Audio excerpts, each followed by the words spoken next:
Mbote Balandia, groupe Salongo TV+.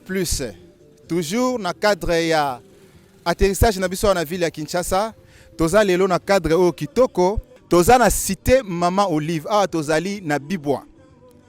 Alors ce moment biso to kiti awa, to kiti pambate, toza na lumière ya butu ozo omona. Toye bongo kotala, ko rendre visite na moko ya ba icône ya groupe Salongo, icône ya RDC.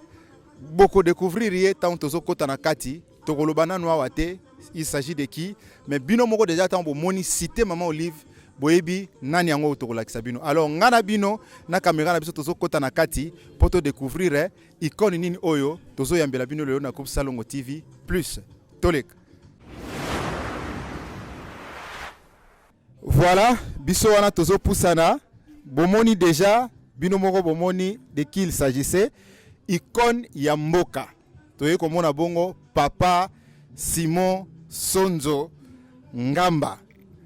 Papa Sonzo, bonjour. Bonjour mon frère, comment ça va? Ça va très bien papa. Vraiment merci beaucoup. Tomoni yo en forme, toza vraiment na esengo mingi ya koyamba biso awa na kati ya royaume na yo. Merci beaucoup le oboyo kaka. On se marie pour le pire, pour le bonheur et pour le pire. Yango yote. Vous dites que vivre yango. C'est comme ça, c'est grâce na yo à komindenge wana na kama santé ya bien. Bongo zonga kono tika yemo kwa. Biso mwasi to pesa la kimbongo ezali yo. Ezali basi mi balete to pesa kimbongo pona yo. Eza pour mwasi mususu te. Ba mususu wana biso to yebi bango te. Et puis Maseba. Ce qui a toqué na porte ko fongola te yebisa yeke masasi azonga na te oki akoya ko akwamburie ba karta wanenga mesede ko sala ba scenario mike mike wananga na siplaka na yango te na boya ko makao oki iso Maseba yebike ma maladi wana otomboka makasi ko yena na noko na yasaka na te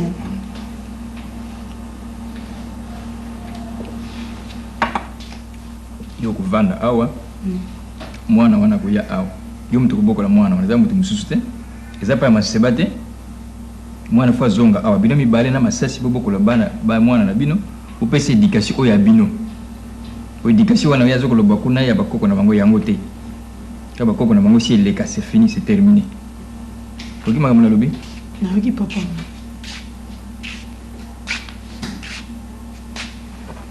oh tu m'as dit que chemise kolambe to la tisute te au vanda vandati olinga pemina papa. Alors ça va Mazas, ça va? Hein? Ça va? Hein? Ça va? Ngai nani? Ngai nani? Ngai nazali nani? Ngai nazali nani? Ngai nazo kutuna yo. Ngai nazali nani? Papa. Papa, hein? Ah, c'est bien. Olala ki bien? Olala ki bien? Olala ki malamu? Kolala? Olala ki malamu? Ah, c'est bien. Bokilo comment progrès ali mingi? Ah. Améliorer mon enfant. Masasi. Ebi ko bota mwana. Mwana bobota mwana na bokilo mindondo na mawa mindondo oyebi mwana bobota oyebi ye si omona mwana oboy yo moko alingi suna sa ila keloko te ngamoko c'est bien c'est bien c'est bien bon ça va ça s'arrangera c'est bien ça. Tomoni yo Papa Sonzo esengo etondi mingi na mutema. Tozotala Papa Sonzo tozotala na télévision. Papa Sonzo totala ki ye na ba année 80 et quelques. Papa Sonzo lelo toza na 2025 tozomona Papa Sonzo. Alors ba fanatique ya groupe Salongo TV+, bazotala ba théâtre, bazo réclamer Papa Sonzo, Papa Sonzo. Tolobi Papa Sonzo mukolo caméra na biso tokokita na ville ya Kinshasa tokozanga te kozula bino Papa Sonzo po a s'exprimer ata muke na bino ba fan na ye ya groupe Salongo TV+. Papa Sonzo motuna na biso ezali Papa Sonzo atiki théâtre to Papa Sonzo azali kaka na musala na ye oyo apona ya kotombola bendele ya Congo. En tout cas, musala ya théâtre, musala ba artiste esilaka vraiment te, tekende tina suka. On a tika théâtre te, na tika musala nga artiste te, nazali toujours artiste ya théâtre. Et ce qui nous manque un peu, la santé un peu dérangée. Mais sinon, beaucoup de gens sont en très bonne santé. Bon, ce qui est théâtre, tout comme ça, la biso. Tout ça, la biso passe. Moyen il y a production. Si un producteur mon ami n'a eu contacté ngai pour négocier la musique théâtre. On fait comme cinéma pour le moment. Théâtre vraiment, c'est théâtre, hein. C'est le cinéma, c'est n'importe qui qui a la balabala, c'est le film bien. Le théâtre ça passe, hein. Le théâtre ça passe. On ne va pas régler ça. Mais nous savons ce que c'est tout ça cannabis. Tu contacter ngai de produire, de jouer dans le film, je suis là. Je vais diffuser au temple, mais je peux toujours travailler, il n'y a pas de problème. L'artiste est vraiment pour faire. Ok, merci Bolandi. Réponse à Papa Sonzo. Ezali très kitoko mingi. Artiste asila raté, artiste akufa raté. Donc Papa Sonzo azolia libaya tisikoyo. Bino batu bomi tuna Papa Sonzo atika théâtre. Papa Sonzo qu'est-ce qu'il est devenu? Papa Sonzo toye kokuta ao azako sala théâtre. Explique bino que cinéma c'est toute une industrie. Eza iloko moko ya liste qui te telemika bo salango. Il faut beaucoup miser. Alors so ba producteur ya malunga ba monani to ko sala bino ba filme ya kitoko o bo sepela kinango pe ako continuer ko sepelisa bino toujours. Papa Sonzo toza ko koba na mituna na biso tozo tuna yo. Tomoni awa mama Bomengo na mama Mabele bazalaki na Kinshasa wa. Mais but ya koya na bango na Kisasa ezalaki ya sango moko ya esengote. Ezalaki sango ya mawa. Ya mama na biso mama Bolingo pe ya Sonam wa utai kotika biso na mboka Maroc. Ebembe yaki awa mama Bomengo na mama Mabele bazui avion tikokoma na Kinshasa pona kolela ndeko na bango. Owi ko yebisa biso eloko nini yo santaki d'abord na disparition ya mama Bolingo pe komona bandeko wana mibale koya kolela ndeko na bango kolongwa ba kilometre belé kino kokoma na Kinshasa juste pona kolela ndeko na bango wana. Vraiment, j'étais très ému.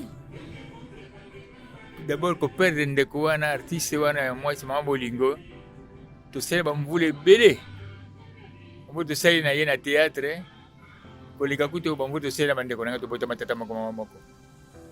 Donc avant 3 jours sur tout mon unité fa benga ndenge nini kuna boni boza bien biso bien bino pe kuna biso ça va un peu.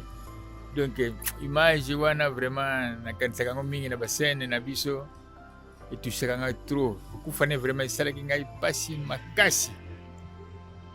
makasi vraiment ndeko akei mais c'est loin de la nature hein.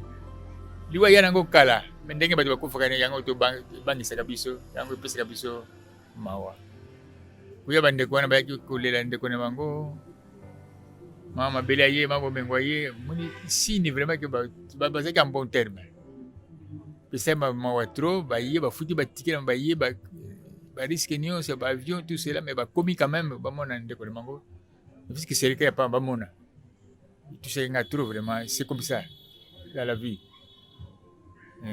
Donc vraiment, c'est qui toko mingi. C'est vraiment signe Bolingo. Merci beaucoup. Alors, et ce qui wana te, tout le monde après enterrement, juste quelques jours, maman va décider de rendre visite et pas Papa Sonzo. Mais et ça qui a na résidence na yote, et ça qui est pas ya président Elombe. Alors visite wana pour na yo Papa Sonzo parce que jour ango, tozwa ki ngongate ya kozwa un peu impression na yo pona yo komona ba mama mibale wana balobi te tokeni musika na bibwa pona okeni kotala ndeko na biso Papa Simon omoni yango ndenge nini vraiment ça geste beaucoup kitoko kolekisa Bolingo biso totikali awa batei biso Bolingo tala ndenge ngana longwa wana ke pa Elombe to vandi kuna toute l'après-midi donc to vandi kuna to seki to sepri to kanisi ba souvenir ya kala ne to bana ko vivre na groupe Salongo. Et puis, on a vu ce que y a ngai sani liana yo lembola sani ndeko banga no to tamsa kutira ngeloko ezala kate kepa elombe yo peranga kopo lembola ngo lingi bakambo ya wana zakate o ba kutira nga pozo ko eloko moko te ya banda kuna biso ya kumi pa elombe zanda kuna ngai so ya zanda kuna yi ngizali signe rencontre ndeko ma significative vraiment kula sa bolingo aboninga biso to tikali awe to bate biso te vous avez na bolingo to tikali awe na bolingo. Moi j'avais insisté sur une chose. Il y a yaki pona ko kabula mawana biso bandeko na ba collègues artistes tout cela. Prochainement ba ya pe pona ka moi fête moko boye. Ya liwati ya kitoko to bali si mwana biso anniversaire na biso tout cela ko sala les sengo trop. Na suka ka wana place wana. Merci Papa Sonzo, to mona ki vraiment zalaki na esengo ya mingi. Alors to koti na moi historique moi moke. To ebi Papa Sonzo a bandi théâtre na groupe Salongo vers les années 80. Ce qui mémoire na biso eza bonne. Papa Sonzo a sali ina pe aye ko travailler na groupe Salongo. To ko yeba Papa Sonzo rencontre na yo na directeur Titenge sana. Ezalaki ndenge nini? Yo mutu yaki ko lukaye, to ye mutu ayaki ko lukayo pour que o intégrer groupe Salongo. To yeba moi muke lisolo na yo ya bokoti ya groupe Salongo. Pona bato bazolanda biso na groupe Salongo TV+.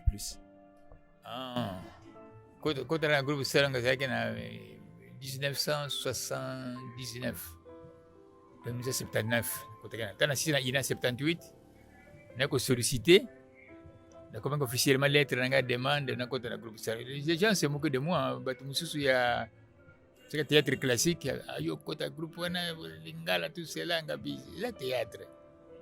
Il y a quelqu'un qui peut connaître. Alexa, ça a une surprise, je n'ai pas compris. Un samedi, je ne savais pas qu'il fallait une émission. Un samedi, on a commis dans le studio. On a fait j'étais dans le lobby, raconter l'histoire. Il y a quelques 3, 4 ou 5 minutes. Ah, je suis allé à Yangoana. On a improvisé, tout ce pays, tout ce Shaba, qui parmi les Bana, qui raconte ma histoire.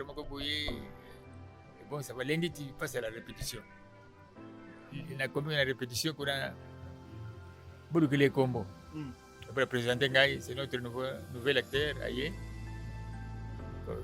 C'est ma boko. On a fait ma soirée, il n'a pas déjà Kuna. Et on habitait les mêmes quartiers, on a fait ces combos. Comme son de combo Nangaï, la côté de mon côté. Son de sobriquet théâtre. Pour que les combats théâtre, pour les bisous awa, comme non, c'est un peu à part. Parce que combat théâtre, Inga, Shaba, Bale Mondial, Masumu de Brendé, il y a combat na bangote. Voilà combat théâtre, il y a besoin de combat théâtre. Parce que combat na bingi, il y a un système bingi, défend Inga na défend Shaba, c'est un combat. Combat son, tout ça peut théâtre le bosso. Le dété de maman apprécié, en tout cas, bagana défend Mansevani, c'est service avec les réalisateurs naïe. Kobi bakandengwan to kotiti jusqu'à aiko kufatika pe na théâtre tout cela mabulingo yaki na 81 na kutei kuna mama Bomengo mama Mabele mama Alinga mama nani Monoko akufa mama Pepe Bale Mondial Masumu de Brendé Inga Shaba Vieux Mabaku on en parle peu Vieux Mabaku Vieux Mandala là, côté Bango Kuna. On travaille ensemble, on a travaillé ensemble. Baninga batika pe biso bazali ebele vraiment batika biso za mawamingi mais ça ne fait rien. C'est la décision souveraine nzambe yonga pourquoi ba kenenge avant biso. Biso la biso kaka. Papa Sonzo tomoni kokota na yo na groupe Salongo. Soko lobi ba étudier au sali art dramatique à l'INA. Mais na ba rôle ebele au jouer presque ba rôle ya patron, ba rôle ya noko, ba rôle pe mususu oyo eza nango normal ya mobali ya mwasi moko boye. Mais nga kotala na moni directeur Titenge sana a exploiter yo mingi na ba rôle ya avocat. Et puis ozalaki ko jouer ngo tellement bien batu musu bazomituna. Papa Sonzo azalaka na vie na ye asala droit to ezakaka na ndenge ya scène azali ko saela yango soki na ndenge ya scène mais pourquoi azali ko rendre yango si réel okanisaka eza mosala oyo ya sala mosala théâtre nyekolango na classe te baninga baya na don na bango mais donc faut toujours ajouter toujours ka moi connaissance lisusu nasalango na théâtre nasalango na classe nayekolango bien comment il faut interpréter un rôle un rôle à docteur, comment il faut être, comment il faut se comporter. Le metteur en scène vous corrige aussi. Le metteur en scène vous corrige la mise en scène ce qui fait que le rôle monsieur Sangai bon difficile mais j'arrivais quand même à expliquer ça bien. Je pense que le rôle bien, docteur fait la chose. Tant que tu as un scénario naie, je dois expliquer. Biso mo atay na makomote magiba role wana faka sonzo wana ya ibare mondial wana ya vie kweli wana ya elombe wana ya masumu de brende tu ibare kindenge wana mwasha munoko mingi nani mama munoko yeka kawana mwasha munoko polo mama bele wana yeka kawana donc c'est comme ça qu'on travaille ba voyou ba bandi wala ba voyou c'est fait par Inga na Shaba. Mais il peut jouer presque par l'union. Avocat kakaté, docteur kakaté. Moi, je me souviens un jour, tu as un rôle à moi, Moussala. Et c'était bien, j'ai bien interprété ça. Je me suis dit, c'est quand même bien. C'est comme ça. C'est artiste, c'est comme ça. Artiste, il joue un rôle, donc il faut jouer encore. Donc c'est comme ça. Ah, vraiment, Papa Sonzo. Toza na esengo ya tro ya ko yambama epai na yo na résidence na yo awa toza ko chiter vers la fin pour tolingi te ko zoyo tango mingi parce que otiki makambo na yo ebele oyo osengela ko sala juste mpona ko accueillir biso ko yamba biso en tout cas eza signe moko ya humilité signe moko ya considération artiste munene icône ya mboka lokola Papa Sonzo ayambi bana na ye awa na ndako presque toute la journée to passé awa alors mutuna moko ezali boye Papa Sonzo. Vous travaillez depuis 1974, groupe Salongo. En 1994, vous faites je crois 20 ans, il y a groupe Salongo. 94-95. L'an 2000, vous avez un préparatif. Il y a 25 ans, il y a groupe Salongo. De retirer Tintengetana à Ekokufa, à Tikibiso. Départ, naye, Batebele, Bazaï Kotala, à venir, il y a groupe Salongo. Mais tout le monde bino botikali quand même pour défendre Moussala, Bossali Moussala, pe mona ina miso bat, Bossali ba pièce après liwanaye. Mais juste quelques années plus tard, tout le monde sous image wana ya groupe Salongo zaki soute mutna mutwa ke côté naye mutna muta bendani. Après boye kozonga isusu na 2013, pe lelo tozo yo kabino lisusoute. Ezo zala dû ya quoi Papa Sonzo? Bozo ko wele la nini? Ezali guerre ya leadership. Ezali nengo lobi na biso ke cinéma za industrie faut ba moyen to ezali nini oyo groupe Salongo ezo sala ba break to koloba ba pause ebele to éviter eloko wana soko expliquer biso ngo comment bon to tika vraiment te groupe Salongo ezanango mini groupe Salongo za groupe RTNC le producteur principal c'est la RTNC. Mais c'est une chaîne nationale, elle a ma priorité. Ce n'est pas le théâtre qui prime à la RTNC. Il y a d'autres choses.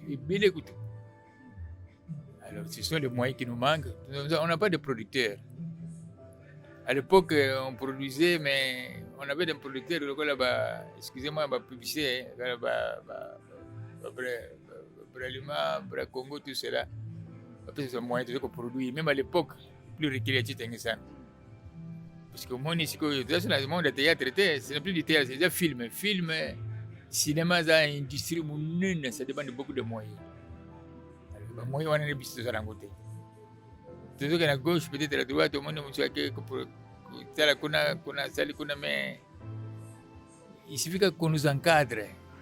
Chaque fois, quand on recrutait les nouveaux acteurs, c'est là, bonne production, on a un bon acteur.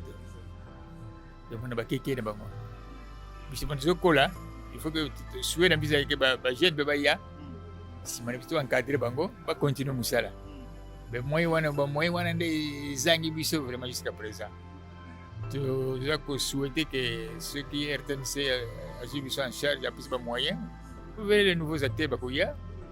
Ba tu jusqu'à présent ils viennent solliciter. Ba kota na groupe Salongo bon kotambola so malamu te mais si bamoyen ezali nango malgré baage na biso mais tokosala mpe biloko ya mosusu ya kitoko batheatre ya kitoko bacinema bafilme ya kitoko donc tokwei te peut-être on a un peu glissé mais toza na biso kaka donc toza kosouhaite ke nzambe asunga biso tofete 50e anniversaire na biso tozali 50 ans c'est beaucoup tokoli mpe c'est 50 ans nayebi te les autorités politiques qu'est-ce qu'ils en pensent toyebi nanu te mais je sais que bakosunga biso kaka nayebi ke l'équipe actuelle et le gouvernement se met déjà à pied d'œuvre. Ainsi que d'ici là, peut-être comme information que voilà, décorer, peut-être on aura encore le temps de reculer, de mieux sauter encore. Donc, ici, nous avons besoin de biso kaka. Anniversaire l'équipe bien. Batu na kabiso mais même bango ba konti batu na kabiso. Bino ndenge nini? Biso boye kaka ba moyo. Tu as un producteur, tu as un producteur. Ya libanda mbele tozana kama tuza boye te mais tu groupe moyo ba terme ba ya tu continue tu encadrer bango kusala fier bakasi sika sala sumusala te na moni akero wana groupe ngana zuwa ke yango wana ya kesengo mingi. Merci beaucoup. Vraiment bandeko balandi toyoki papa Sonzo nenga zoloba awa yingi ya kobagisa ezate mais tokoloba tant mosusu bakoloba bato balelaka mingi mosala basali baza bavedete ese babombaka te eske bapreparaka avenir na bango te to boye non eza différent na bato bazosala lelo moto azosala théâtre ne mpona kokommercialize ayebi ndenge nini aza kogere makambo na ye mais oyo bapapa na biso basali na bamama na biso basali théâtre ya bango te ya kokommercialize basali théâtre ezoleka na chaîne nationale émission eza tranche elekaka na chaîne nationale alors baza wana mpona koegeye batu mpona kodivertir batu mpe mpona kopesa conseil kozongisa batu na nzela mais mosala wana bazweli yango eloko moko te parce que bazalaki baagent ya RTNC na RTNC bazofuta bango en tant que agent ya RTNC selon grade na yo oyo oza nango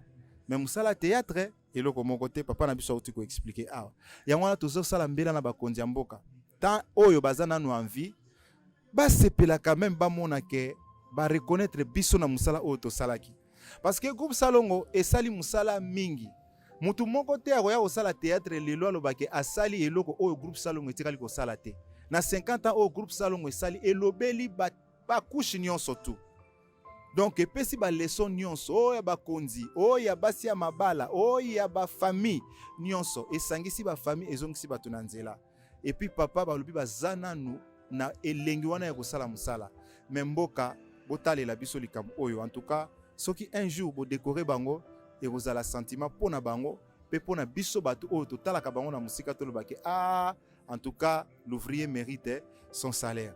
Papa Sonzo tokomi na biso na suka poto tika yo moi liloba pona balandi ya groupe Salongo TV Plus poto moni groupe Salongo TV Plus ya bien que na Kinshasa awa vraiment bozoleka te mais bande kwa diaspora baza toujours kosala ba pièce ezoleka chaque jeudi na YouTube eloko ni okolo bana balandi ya YouTube est-ce que promettre bango o bando zalaka présent na ba pièce wani ko zalaka to ndenge nini bon balandi na biso ya YouTube problème c'est que c'est pas solliciter ngai je peux travailler, il n'y a pas de problème. Musala ikola yango wana. Musala nanga yango wana tila kukufa musala nanga yango wana ko tika ka ngoti.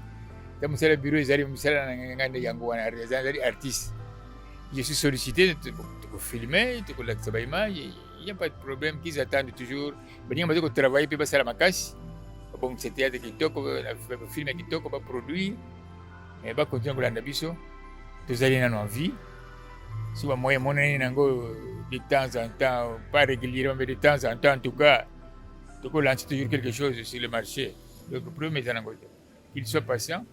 Tous les ans, il y a des décorations, jusqu'à présent, on va fixer vraiment date. Il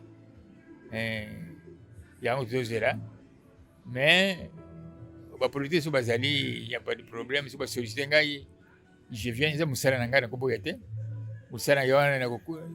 nakokubaka nango petit to nakufaka nango kaka yango wana donc malgré ba moyens eza nango te mais c'est que biso eloko elesaka biso mingi barelation na biso relation ezali ata olali nzala lobi mwana moninga tibilaka mwa $5 osomi kama matevele ole na yo. Donc c'est ce que nous sommes. Ngai problème na ngai ezali c'est manque de considération ya bakonzi na biso ya mboka oyo tosala monene. C'est ça la fontaine aza koteya basima masika bateya nde biso toteya mpe lisusu. Donc mosala wana ya biso eza mosala monene en principe ndenge okuti koloba awa ezali mpona tosaki art pour art. Donc ya mbongo te oganye mbongo non, mission na biso ezalaki koéduke, c'est une mission koéducative, koéduke, kodivertir, koinformer population. Il faut en principe l'état azwa biso en charge tosaki mpona mbongo te, ezalaki mpona mbongo bamboka mosusu metokoma bamillionnaire en dollar, bamillionnaire en dollar metala biso misala ya koéduke bato. Leta fo akanisa biso mosala tosali ya pamba te, leta mpe akanisa biso mission pesa biso yango tosali yango mpe tokocontinue kosala yango moyen ezalaka mbele toza komi mosika deja biso bandaka théâtre wana banigérien batu baburkinabe baivoirien babandaki na mosala te tosaki mwana kiso 83 nigérien n'avait rien sur le marché biso nde bango batémoigne yango batia batémoignage na yango toinspiraki na groupe Salongo biso bandaka bien mboka bandaka bien na badomaine nyonso tobandaka toujours bien. Mais radio mwana radio télévision radio biso bade ko sala makasi tina URSS mabeka Ignace Mabeka mais c'était suivi toute l'Afrique. Mais après on dirait kufala mabeka ezali nango domaine sport yom ko yebi 2 fois champion d'Afrique, championnat d'Afrique, 2 fois CAN, Coupe d'Afrique des Nations, 2 fois to gagnant nana yebi yango lisusu Congo. Donc to bandaka bien démarrer bien, mais après, tu lâches un biseau. Et c'est comme ça. Bah, demain, nous avons des quoi. Tu as commencé à faire un peu de biseau. Tu as paya, tu as tout le monde. Tu as calé ça l'année qu'on a été. Mais c'est que, c'est que Dieu pour voir. Vraiment, Nzambe Kaka. Tokomi na suka émission. Merci na baye. Oyo bopesa kibiso miso pe matoi pour na Rolanda tranche oyo. Spécial tosalina Papa Sonzo ye wana za a promettre bino keza musala oyo ya prêter la serment to tobiko prêter serment a prêter serment pana bino ba public ba fan na ye pona ko sepelisa bino tant que aza en vie a kosala musala oyo. Alors tout le monde oyo aza na iloko amoni ke place na moni Papa Sonzo akosala ngo Papa Sonzo aza na makasi boya koluka ye to tie numéro na ye wana bo benga ye papa abima a travailler a sala musala na ye. Hein? Azako sala nanu musala makasi eza nanu nanzoto. Alors nabato nyonso bosenga kibiso Papa Sonzo yo auti koleka na tranche oyo pona koyebisa bino ke musala ezali. Alors topesi bino rendez-vous prochainement sur groupe Salongo TV+ pona kopesa bino ba information à temps réel. Merci et à bientôt.